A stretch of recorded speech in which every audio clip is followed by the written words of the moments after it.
Hello, welcome to the next lesson about polynomial and rational functions. This one is going to be about dividing polynomials. So last week we saw that if you had two polynomials and you added them, or you subtracted or multiplied them, you always ended up getting another polynomial as the answer. And so you might ask the question, well, what happens when you divide two polynomials? Are you going to get another polynomial or are you going to get something else?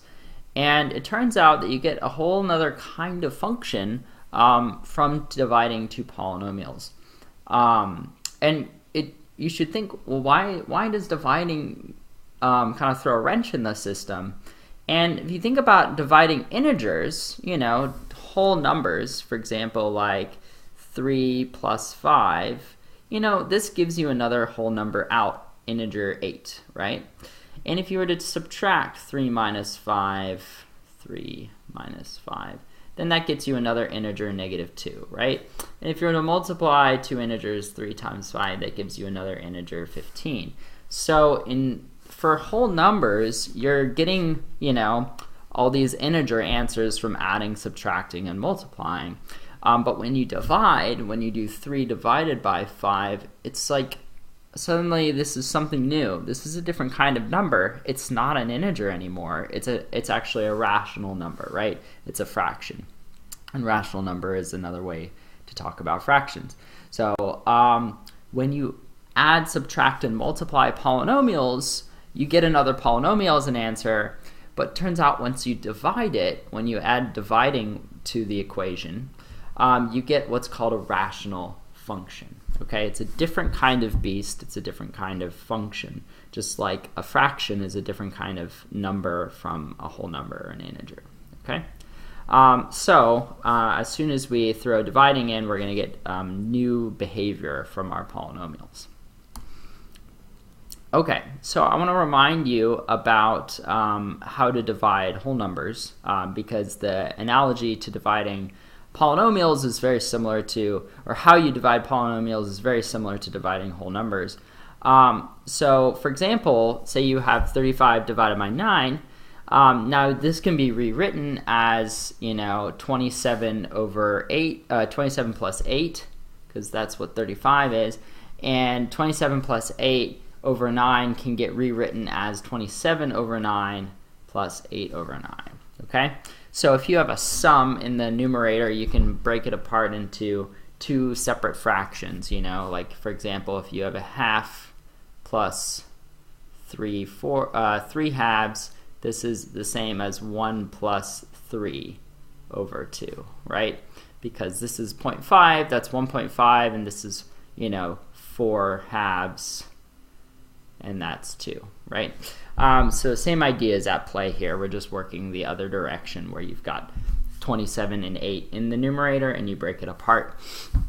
And so this is a mixed number over here, 3 and 8/9. Okay, so that's one way of turning a fraction into a mixed number is you find the biggest multiple of the denominator. 27 is the largest multiple of 9 that fits into 35, and you push that to the side and you turn that into a whole number, and then you end up with some remainder 8 left over. So if you do long division, you'll get the same answers. You'll get a quotient of 3 and a remainder of 8. Okay, so let's do the long division and see how that also plays out. So here's 35 divided by 9. So to do long division, again, you multiply 9 by the biggest number that goes into 30, that's going to be less than 35, and so that number is 3 in this case.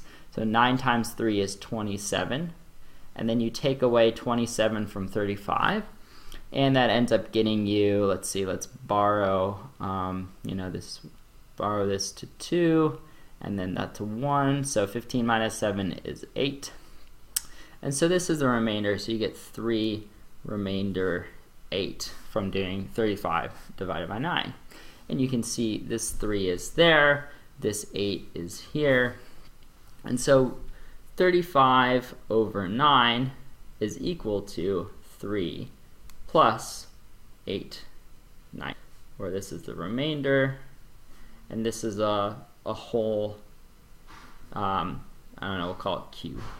That's the quotient. That's the whole part of the quotient, 3. Okay? All right, so how do we do this with polynomials? Well, we do long division with polynomials, similar to how you would do long division with whole numbers. And what's our goal?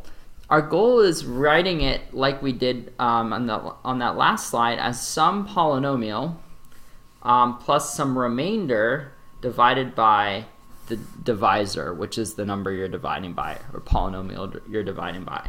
In the last case, this was 9.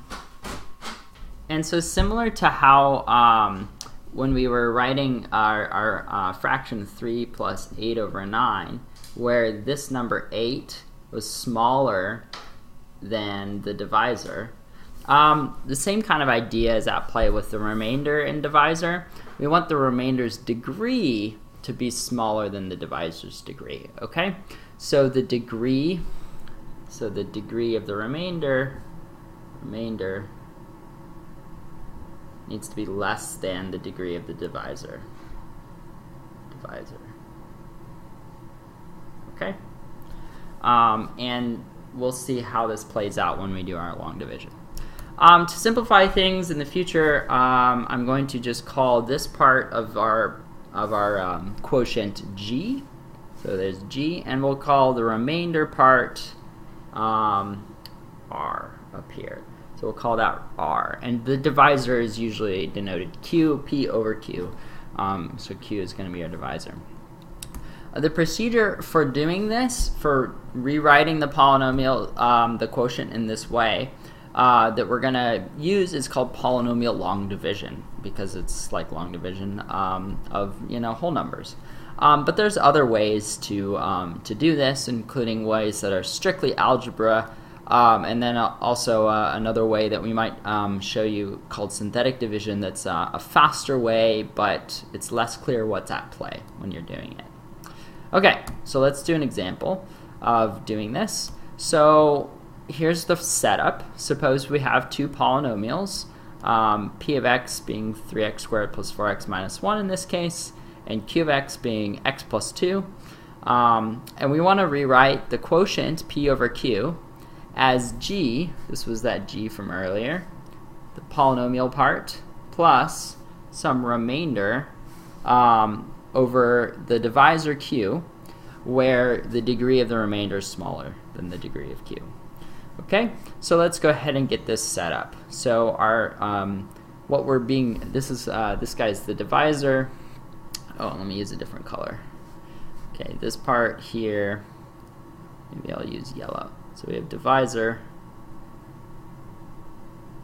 Ooh, that yellow really pops. Maybe I'll use that more. We have divisor, and then we have dividend. That's the number that's being, or the polynomial in this case, being divided. And then this whole thing, g plus r over q, is the quotient. So, quotient. Quote. Okay. All right. So let's go ahead and dive in. So I've set it up. We've got dividend inside the the kind of like table of under the table of the long division symbol, and then we've got the divisor on the outside. So we have divisor on the outside, and we have dividend on the inside. Okay. And so now we start doing our long division. And so with long division in the previous one, we find the biggest number that goes into 35, the biggest multiple of 9 that goes into 35. In this case, what we're going to do is we're going to, let's use light blue for this. We're going to figure out what do we need to multiply x by, this number, so that we get 3x squared. And so that number is going to be 3x, because 3x times x is 3x squared. And so once we do this, we're going to multiply the whole divisor by 3x, and subtract that from our polynomial. So I'll set it up. 3x times x is 3x squared. 3x times 2 is plus 6x. And then we take away that from our polynomial. Similar to how you would do it for long dividing. You would multiply the divisor by the thing you put on the top, and then you would subtract it from the dividend, right? So you multiply the divisor by whatever is on top, and then take away that from the dividend. So 3x squared minus 3x squared is 0, and that's by design. We want this polynomial to get smaller each time we do a step, and so we're getting rid of that highest power, the highest term, each time. So that cancels, and then we have 4x minus 6x, and that's going to be negative 2x. And I'm going to bring this minus 1 down, minus 1, and then we're going to repeat the process. So we're going to figure out what multiplies x, this leading term over here for the divisor, to become negative 2x, and that's minus 2. 3x minus 2. And then we're going to subtract the divisor times negative 2. So we have negative 2x minus 4. It's getting subtracted from negative 2x minus 1, which is what's left of the dividend. And so we again get canceling, so we have 0. And then we have negative 1 minus negative 4. Negative 1 plus 4 is positive 3.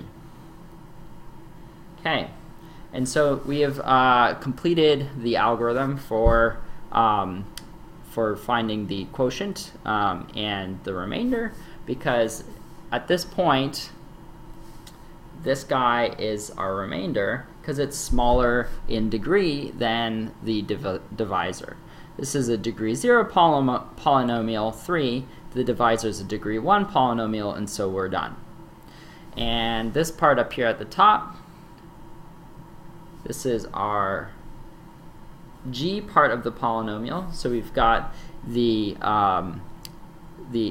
whole polynomial there, 3x minus 2, with the remainder at the bottom. So let's rewrite p over q as g plus r over q. So we have p over q, so we have 3x squared plus 4x minus 1, whoops, minus 1 over x plus 2 equals 3x minus 2, and then the remainder is 3, so we have plus 3 over x plus 2. Okay, so that is the completed polynomial. So dividing it out, you end up getting 3x minus 2 with a remainder of 3 divided by x plus 2. Okay, and so we're done with that problem. Okay, let's look at another example. We're just gonna do it again. This time, my polynomial I'm dividing is I'm dividing x squared minus 21 by the polynomial x minus 5. So let's get that set up over here. And I want you to note one thing that I did. This will help you a lot and keep you from losing track of things in the middle, is that I put a 0x because there is a kind of hidden term that's not written. So we've got a hidden term here, 0x. Because the coefficient for the first degree part of the polynomial p of x is 0. And we'll see why that's useful to do when we do our long division. Okay, so let's go ahead and dive in. So x multiplied by x is going to get me x squared. So I'm going to take away x squared minus 5x from the dividend.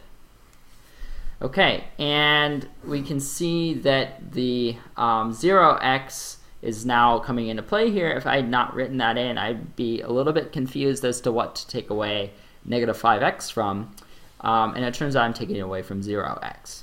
So the x squareds cancel, and that gives us 0.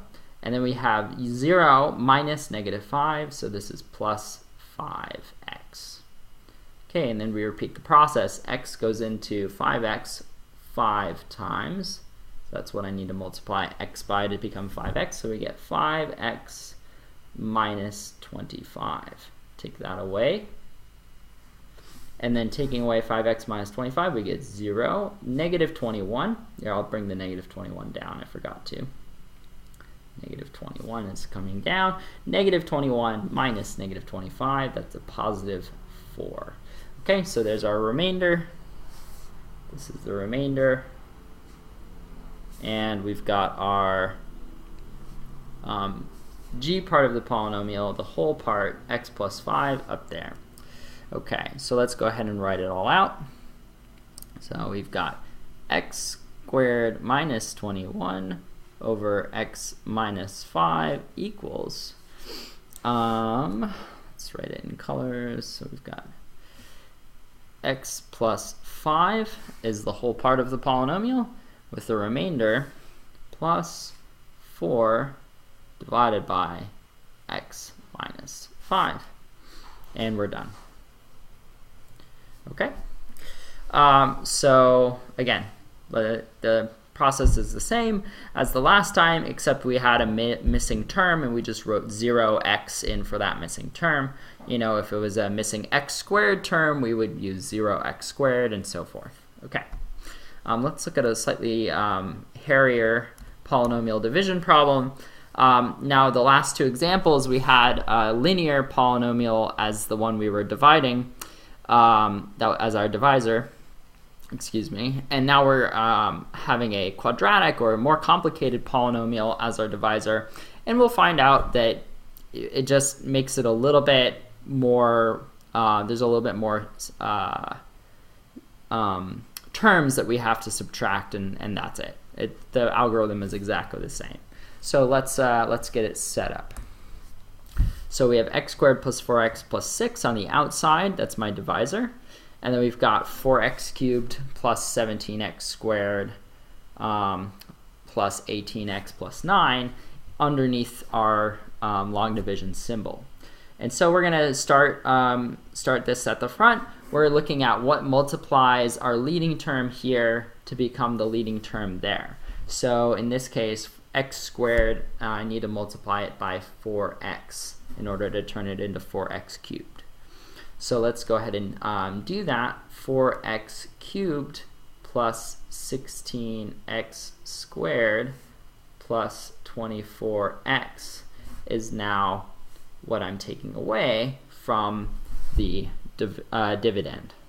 Okay, so it's exactly the same. We just now have 3 terms that we're subtracting instead of 2, as we did the last time. So 4x cubed minus 4x cubed cancel, so we get 0. So our polynomial is shrinking, it's getting smaller in degree.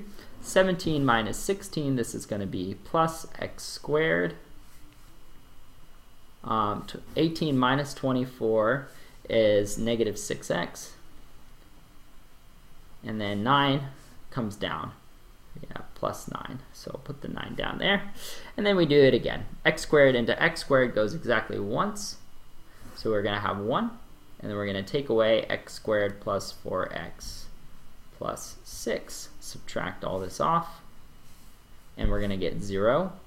Negative 6x minus 4x is negative 10x. 9 minus 6 is positive 3. And now we're done. Because our remainder, here's the remainder, has degree 1. And q, our polynomial that our divisor, has degree 2. This guy's degree 2. And this guy's degree 1. And so we've completed the algorithm because degree of the remainder is smaller than the degree of q. So let's go ahead and write it all out. Here, I'll circle the g part again. Here's g. So let's go ahead and write it. We've got, I'm not going to write the whole thing out again. I'm just going to write p over q. P over q equals, what do we have? 4x plus 1. 4x plus 1. And then we'll write it out as plus negative 10x plus 3 is my remainder all over x squared plus 4x plus 6. Okay. All right. So, and we've completed that problem. We've turned it into g plus r over q, and the degree of the remainder is 1. The degree of q is 2, and so it's less than 2, and we're done. Okay. All right. So, something that arises from this is that in all these cases, the last 3 ones we've done, we ended up with some non-zero remainder. But when you're dividing whole numbers, sometimes you have a remainder of 0, in which case it's a perfect factor, right? The number you're dividing by goes into the divisor goes into the dividend a whole number of times.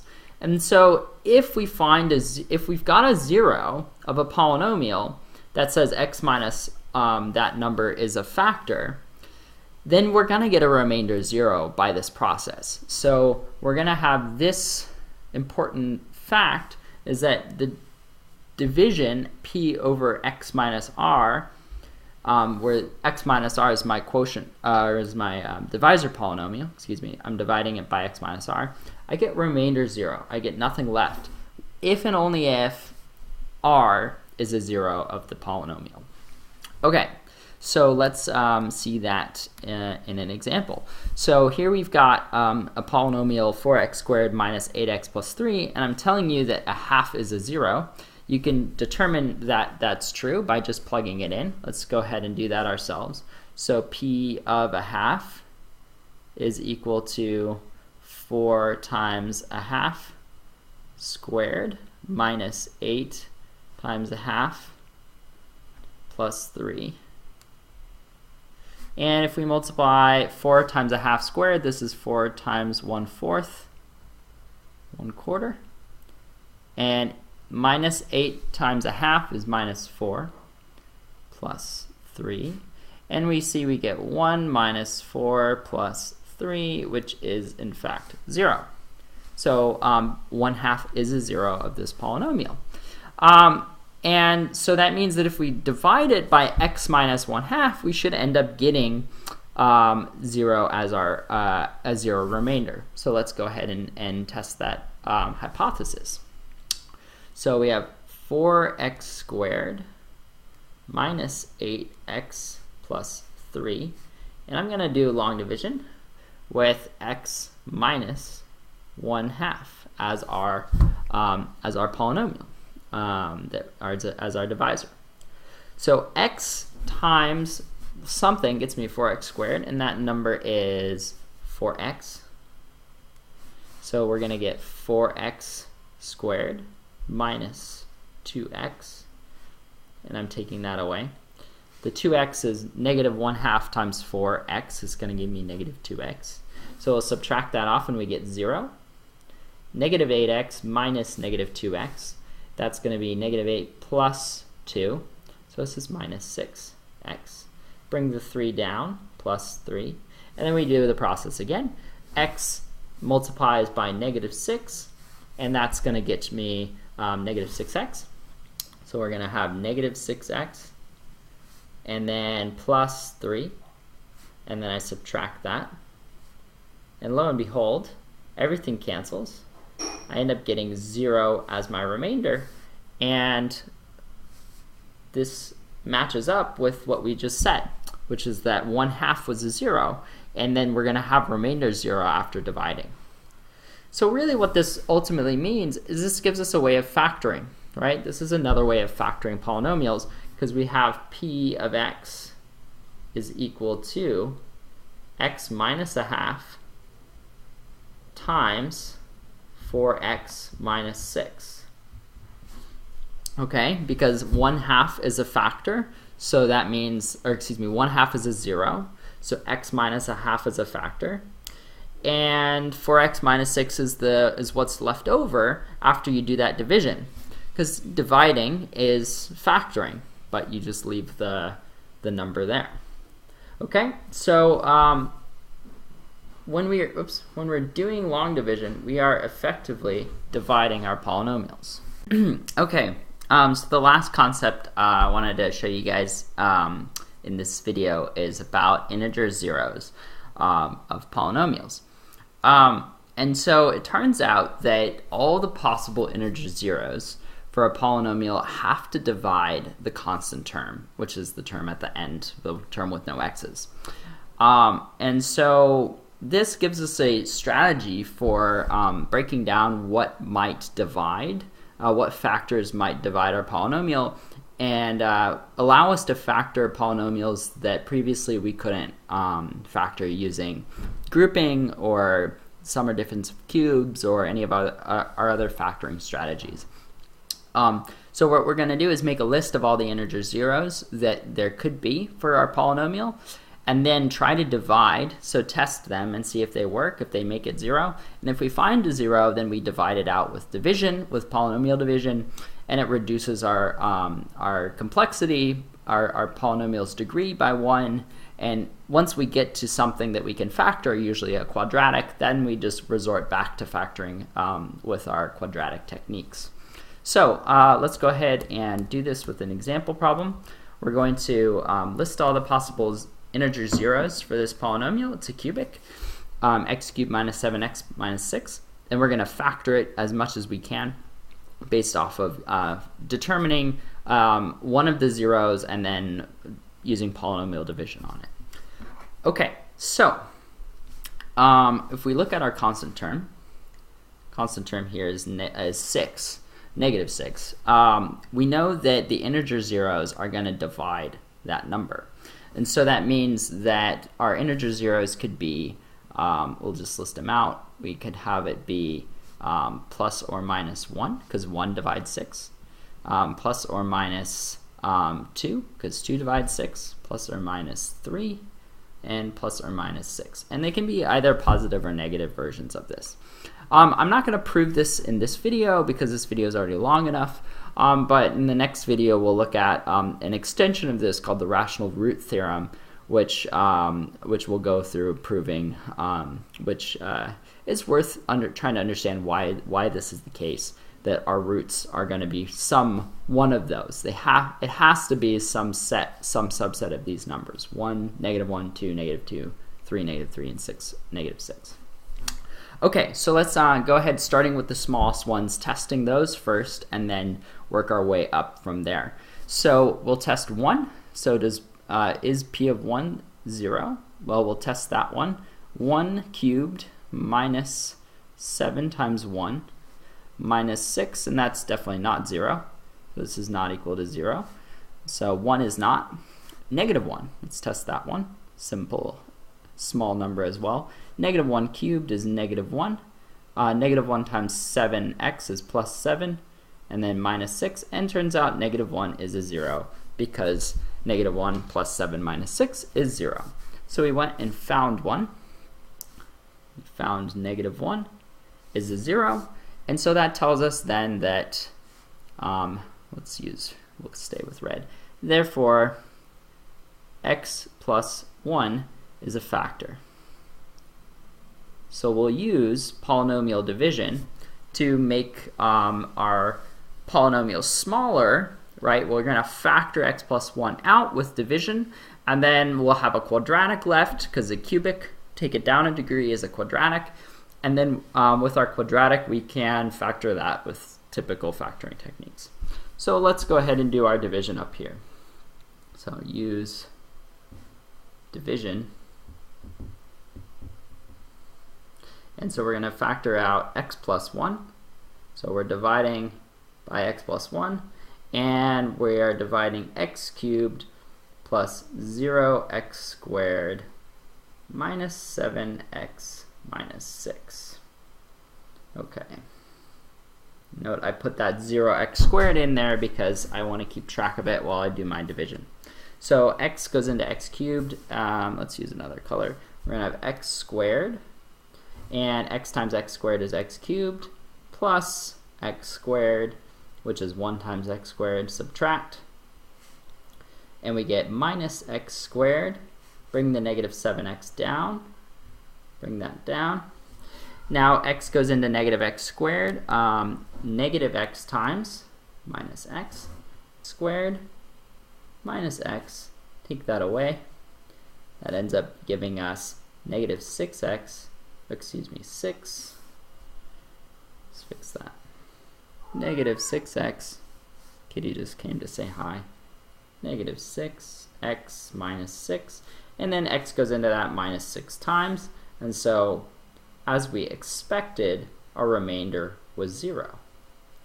So we, get remainder 0. And so that tells us that p, let's go ahead and write it out, kind of losing space. I'll go ahead and erase this work on the left. So put that in, hopefully that's on your notes. So that tells us some information. That tells us that p of x, I'll write it out, p of x is equal to x plus 1 times x squared minus x minus 6. Okay, so we factored x plus 1 out using polynomial division. Now we're going to factor x squared minus x minus 6 with our typical factoring techniques. This one turns into x minus 3, x plus 2. And so we've just factored a polynomial, a third degree polynomial that didn't factor by any of our other strategies. It didn't factor by grouping. It did not factor by some sum or difference of cubes.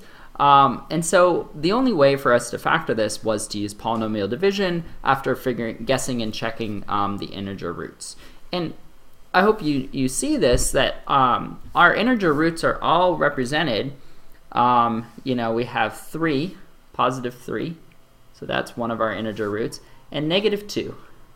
So they're all represented in this list of integer roots. Okay, and there's no roots down here. P of x has no roots that are not represented up in that list. No integer roots. Okay. So that's how we can use polynomial division to factor a higher degree polynomial and guess and check all the integer roots that polynomial has, integer zeros. I'm just using roots and zeros interchangeably to talk about what makes the polynomial 0. And we'll get some practice with this on Monday. So yeah, hopefully you guys learned something about polynomial division. I don't think you've done it in the past, so this is our first time you're getting your hands dirty with polynomial division. So I'll see you guys on Monday.